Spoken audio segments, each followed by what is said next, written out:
Land bank से लगा करके बाकी चीजें तो जोड़ ही रहे हैं, लेकिन अगर रोजगार पर एक इंडस्ट्री खोलता है जिसमें कई लोगों को रोजगार मिलता है, तो आप अंदाज लगा लीजिए कि हमारे यहाँ पर वर्तमान के समय में वैसे तो पीएम मित्र पार्क देश में 7 बनने वाले थे, लेकिन मुझे प्रसन्नता कि देश का सबसे बड़ा और सबसे पहला पीएम मित्र पार्क का भूमि पूजन स्वयं यशस्वी प्रधानमंत्री ने धार में करके हमको ये सौगात दी है। मेरी अपनी ओर से ये देश के लिए समर्पण है, हमारे किसान भाइयों के लिए है। जब किसान के आधार पर कपास के लिए हमारे 6 लाख से ज्यादा किसान कपास का उत्पादन करते हैं, तो कपास से धागा, धागे से कपड़ा और कपड़े से रेडीमेड गारमेंट्स भी हमारे अपने प्रदेश में बने और देश के माध्यम से दुनिया की हम ये अपनी सौगात लेके जाएं। तो बहुत सारे प्रकार से जिसमें लगभग 3 लाख लोगों को रोजगार मिलेगा। मुझे इस बात की प्रसन्नता कि जब यशस्वी प्रधानमंत्री हमारे पीएम मित्र मार्ग के भूमि पूजन करने के लिए आए, तो अधिकांश हमने भूमि का आवंटन उस समय तक कर दिया था कि ये केवल भूमि पूजन नहीं है, इंडस्ट्रियों की ग्रोथ और बाकी इंफ्रास्ट्रक्चर की ग्रोथ एक साथ होना चाहिए, क्योंकि आपका समय हमारे पास माननीय प्रधानमंत्री के शब्दों में यही समय है, सही समय है। तो सही समय के लिए 1 मिनट भी क्यों वेस्ट करें। ऐसे एक नहीं, कई सारी बातों को मैं कह सकता हूं। आज मध्य प्रदेश की तरफ जब देखता हूं तो माननीय मोदी जी के नेतृत्व में नीति, नेतृत्व और दूरदर्शिता से भारत चौथी अर्थव्यवस्था बना है। ऐसे में भारत ने खासकर हमारे अपने मध्य प्रदेश के संदर्भ में मैं अगर कहना चाहूंगा तो सालों पहले कहा जाता कि मध्य प्रदेश बीमारू राज्य है, लेकिन हमारे दल की सरकार बनने के बाद और खासकर एग्रीकल्चर ग्रोथ रेट हमारी जब आगे अच्छी हुई है, तो हमने इंडस्ट्रियलाइजेशन में भी उसी तरह से आगे बढ़ने का निर्णय किया है। आज मध्य प्रदेश सबसे तेजी से भी तेज गति से आगे बढ़ने वाले राज्यों में से डबल इंजन की सरकार के साथ आगे बढ़ रहा है। अब मैं आपके बारे में केवल इतना ही, अपने राज्य के बारे में इतना ही बताना चाहूंगा कि आज हमने अपने हर क्षेत्र में जिस प्रकार की संभावना है, हमारे अपने Madhya Pradesh logistic, multi modal connectivity और आपूर्ति श्रृंखला में एक स्वाभाविक रूप से देश के मध्य में होने के कारण से इसका अपने आप में एक लाभ है, जिसके कारण से बड़ी संख्या में लोग हमसे जुड़ना चाहते हैं। नई इंडस्ट्री पॉलिसी, 18 नई औद्योगिक नीतियां हमने लॉन्च की है, जिसके आधार पर ये ग्रोथ में गेम चेंजर साबित हुई है। जन विश्वास अधिनियम, जिसके आधार पर 118 पुराने नियम या तो सरल किए या हमने समाप्त किए। ऐसे कई प्रकार के संशोधन करते करते सरलता के साथ व्यापार व्यवसाय कैसे बढ़ा सकते हैं, उसमें लगातार हम आगे बढ़ रहे हैं। जब मैं आपसे बात कर रहा हूं तो ऐसे में मध्य प्रदेश आत्मनिर्भर और विकसित भारत के लिए नीति नियत स्पष्ट करके साफ सुथरे ढंग से काम कर रहा है। बीते समय में हमने अपने लिए खास करके रायसेन जिले के उमरिया गांव में 1800 करोड़ की लागत से BEML भारत अर्थ मूवर्स लिमिटेड से अत्याधुनिक रेल कोच निर्माण इकाई का भूमि पूजन हमने माननीय रक्षा मंत्री के हाथों से कराया था। ये बड़ी सौगात हमको मिली। स्वदेशी रेल कोच भी हमारे अपने प्रदेश में बनने लगे हैं। जैसे मैंने पीएम मित्र पार्क के बारे में बताया, और हमने ये वर्ष 2025 उद्योग और रोजगार वर्ष के रूप में मनाने का निर्णय किया था। बीते समय फरवरी में माननीय प्रधानमंत्री ने इस हमारे अपने ग्लोबल इन्वेस्टर समिट का शुभारंभ किया, माननीय गृह मंत्री जी ने समापन किया था। और केवल इतना ही बताना चाहूंगा कि अभी तक 6 लाख करोड़ के हमारे काम तो प्रारंभ हो ही गए। 25 तारीख को स्वर्गीय भारत रत्न अटल बिहारी वाजपेयी जी की जन्म शताब्दी का समापन है। इस अवसर पर माननीय गृह मंत्री जी की मौजूदगी में 2.5 लाख करोड़ के भूमि पूजन लोकार्पण एक ही दिन में ग्वालियर में हम करके एक तरह से हमारे इस उद्योग वर्ष को सार्थक वर्ष के रूप में मनाने का निर्णय कर रहे हैं। ऐसे कई सारे काम हमारे अपने राज्य के अंदर जब विकास की बात कर रहे हैं तो इसमें एक साथ कई प्रकार की चीज चल रही है। जैसे 2 मेट्रोपॉलिटन सिटी अभी हमने अपने सरकार बनने के बाद जिनके प्लान डिक्लेयर किए, एक्ट बनाया, Indore Ujjain metropolitan city, Bhopal metropolitan city, अगले चरण में ग्वालियर और जबलपुर पे हम जाने वाले हैं। और कल ही मेट्रो ट्रेन का उद्घाटन माननीय मनोहर लाल खट्टर जी करने वाले हैं, जिसके आधार पर हमारी राजधानी के आधार पर देश के उन राज्यों में से अब मध्य प्रदेश होगा जिनकी राजधानी में भी मेट्रो चल रही है और आर्थिक राजधानी इंदौर में भी मेट्रो चल रही है। ये हमारी लगातार बढ़ने वाली गति के दृष्टि से बताना चाहूंगा, 9 एयरपोर्ट आज हमारे पास बनके तैयार हुए जो 24 घंटे हमारे लिए जनता की सेवाओं के लिए अपनी सुविधा दे रहे हैं। इसी प्रकार से कई और कारणों से भी मध्य प्रदेश लगातार आगे बढ़ रहा है। आईटी के सेक्टर में भी प्रदेश 2500 से अधिक आईटी कंपनियां हमारे यहाँ काम कर रही है। टीसीएस, इन्फोसिस, कॉग्निजेंट, इनके साथ साथ हमने अपने कैंपस जो इंजीनियरिंग कॉलेज कैंपस थे, इनके अंदर भी आईटी पार्क के साथ जोड़ करके लोगों को रोजगार वहीं मिले।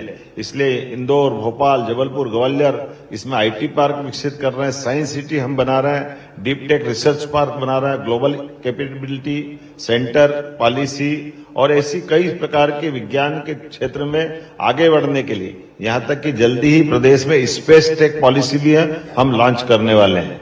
MP startup policy and implementation के आधार पर जो स्कीमें लगा रहा है, मैं मान के चलता हूं कि अपने राज्य के अंदर जो टूरिज्म से लगा करके हेल्थ सेक्टर और फिल्मों के लिए भी, खासकर मध्य प्रदेश के अंदर तो अब फिल्म बनाने वालों का और एक सबसे पसंदीदा स्थान मध्य प्रदेश बना है, जिसमें हम फिल्म प्रमोशन के लिए भी काम कर रहे हैं। 2 बार हमको मोस्ट फिल्म फ्रेंडली स्टेट पुरस्कार राष्ट्रीय स्तर पर मिला है। होम बाउंड, लायन, स्त्री, पैडमैन, महारानी, ओमेगा 2, सेल्फी, पोनियन सेल्वन ऐसी कई सारी फिल्में मध्य प्रदेश में बनी हैं। इसी के साथ साथ हमने पर्यटन के क्षेत्र में भी नया रिकॉर्ड बना है।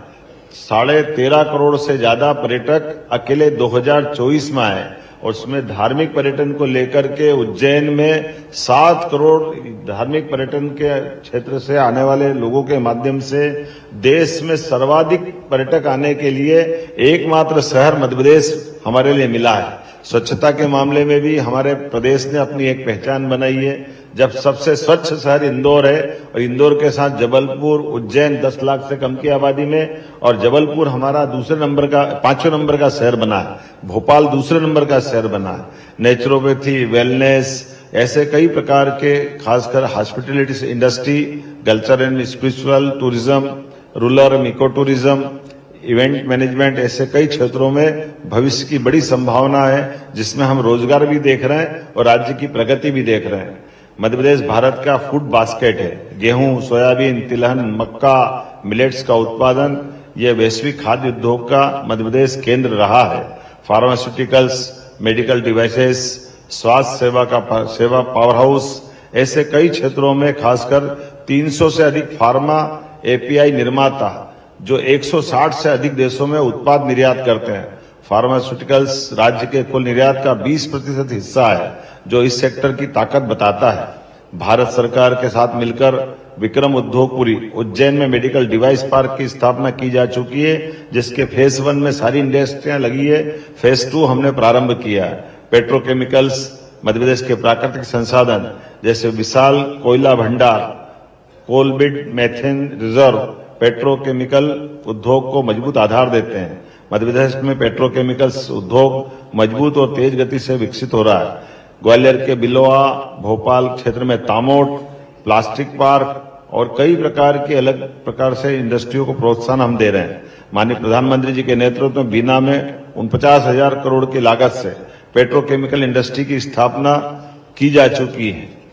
टेक्सटाइल और वस्त्र उद्योग, जैसे मैंने प्रारंभ में कहा है, मध्य प्रदेश का हैंडलूम और टेक्सटाइल क्षेत्र हमारी पुख्ता पहचान है। चंदेरी महेश्वरी की साड़ियों के लिए साथ साथ धरोहर, बाग, नंदना प्रिंट ऐसी कई प्रकार की शैलियां, जिसमें हमारा यह होम मेड निर्माण बहुत तेज गति से आगे बढ़ रहा है। उज्जैन का बटिक प्रिंट हो, ग्वालियर की कालीन हो, जिनकी बुनाई अपने आप में हमारी गुणवत्ता के साथ देश भर में एक विशेष पहचान रखती है। राज्य का जैविक कपास, जिसमें हम अग्रणी हैं, इसके आधार पर 60 टेक्सटाइल मिल्स, 40,000 पावरलूम, 12,000 हैंडलूम आज कार्यशील है। मध्य प्रदेश का कपड़ा उद्योग में एक विशेष नाम है और इंदौर, भोपाल, जबलपुर, ग्वालियर के रेडीमेड गारमेंट्स क्लस्टर ये ब्रांडों के आधार पर देश भर में हमारी देश और दुनिया में पहचान बना रहे हैं। मध्य प्रदेश देश का ऑटोमोबाइल हब बनने की भी क्षमता रखता है। पीथमपुर, जिसे भारत का डेट्रॉइट कहा जाता है, एशिया के सबसे बड़े ऑटोमोटिव टेस्ट ट्रैक का घर है। इंदौर के पास ईवी डेडिकेटेड इंडस्ट्रियल जोन विकसित किया जा रहा है। वोल्वो, फोर्स मोटर्स, ब्रिजस्टोन जैसी वैश्विक कंपनियां मध्य प्रदेश में काम कर रही है। एमपी का ईवी सेक्टर सबसे तेज गति से बढ़ने वाला सेक्टर है। मध्य प्रदेश भारत का उभरता रिन्यूएबल एनर्जी का हब है। आज स्वच्छ ऊर्जा के क्षेत्र में देश का प्रतिनिधित्व कर रहे हैं। हम देश के सरप्लस बिजली स्टेट में से हैं। अब हम देश की क्लीन एनर्जी, ग्रीन एनर्जी के क्षेत्र में भी बहुत तेजी से आगे बढ़ रहे हैं। मैं इतना ही बताना चाहूंगा कि देश में रीवा का सौर पार्क, जो रीवा में स्थापित, जिससे दिल्ली की मेट्रो भी चल रही है। ओंकारेश्वर में भारत का सबसे बड़ा फ्लोटिंग सोलर प्रोजेक्ट स्थापित है। अब मध्य प्रदेश में ग्रीनको कंपनी में अभी आज से कुछ समय पहले मैं जब गया था, मध्य प्रदेश के साथ काम करते रहने का उन्होंने अनुभव बताया कि अब हमने पंप स्टोरेज हाइड्रो पावर जो मध्य प्रदेश में लगाया है, उनका कहना था कि हमने ये आंध्र प्रदेश में 4 साल में लगाया था और ये जितना बड़ा बना रहा है उससे भी बड़ा मध्य प्रदेश में लगा रहे हैं। ये विदेश में होता तो 8-10 साल में लगाते हैं, लेकिन मध्य प्रदेश के अंदर 2 साल के अंदर चालू कर रहा है। ये बड़ी अचीवमेंट अपने आप में बताई। ये हमारी प्रतिबद्धता भी है। वेल्सपेन वाले तो मुझे कल ही मिल के गए। उनका कहना था कि हमने आपके साथ और एक और हमारे ही भाजपा शासित राज्य में उनने लैंड मांगी थी। मुझे इस बात की प्रसन्नता है कि उनका पाइप की बड़े पाइप पीवीसी पाइप बनाने की इंडस्ट्री का 550 करोड़ का प्रोजेक्ट हमारे अपने राज्य के अंदर उत्पादन भी शुरू कर चुका है। और बगल में उनको थोड़ी लैंड की दिक्कत है, तो उनका कहना था वो वाला प्रोजेक्ट भी हम लाकर अपने आपके साथ चालू करके 1 साल में उसको भी प्रारंभ कर देंगे। ऐसी एक नहीं बहुत सारी बातें हैं, लेकिन इस सब के पीछे जो बड़ा निमंत्रण एक बार आपको दे रहा हूं कि हमने यशस्वी प्रधानमंत्री के नेतृत्व में अपने सरकार के बाकी कामों के रोजमर्रा व्यवस्थाओं के अलावा मैं अपने समय का लगभग 2 साल का सर्वाधिक हमने समय आपके सबके साथ गुजारने का निर्णय किया। इसका परिणाम है कि देश के अंदर अधिकांश राज्यों में और हमारे अपने राज्य में भी हर संभागीय केंद्र पर केवल राज्य एक आध जिले से डेवलप करने से बात नहीं बनती। और ऐसे देश के संदर्भ में भी और विदेश के संदर्भ में भी लगातार हमारा आपका सबका निवेश को लेकर के, राज्य के विकास के साथ आपके सहभाग को लेकर के आमंत्रण देने का भी और काम को सरलता के साथ न केवल सुस्थापित किया जा सके बल्कि रिजल्ट ओरिएंटेड काम करने के लिए मैं अपनी राज्य की ओर से न केवल मेरे पास मैंने इंडस्ट्री का काम रखा है, बल्कि राज्य के मुख्यमंत्री होने के नाते से हर जगह मैं बोलता हूं कि ये पॉलिसियां तो है ही, लेकिन पॉलिसी के अलावा भी अगर आप अच्छा काम करना चाहते हैं, सच्चा काम करना चाहते हैं, तो हम उससे अलग जाकर के भी हर प्रकार की मदद करने के लिए तैयार है, ताकि राज्य में व्यापार व्यवसाय को बढ़ावा दिया जा सके, समय का सदुपयोग किया जा सके। ये समय किसी का नहीं होता है।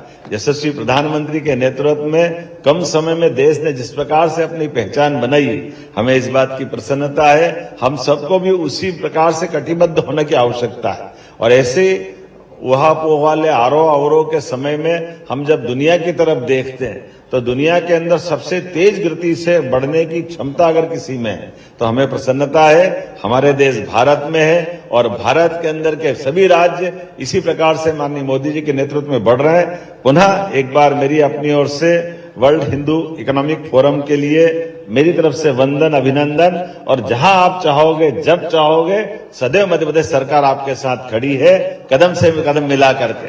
जहां जहां आप बुलाओगे वहां वहां हम आएंगे।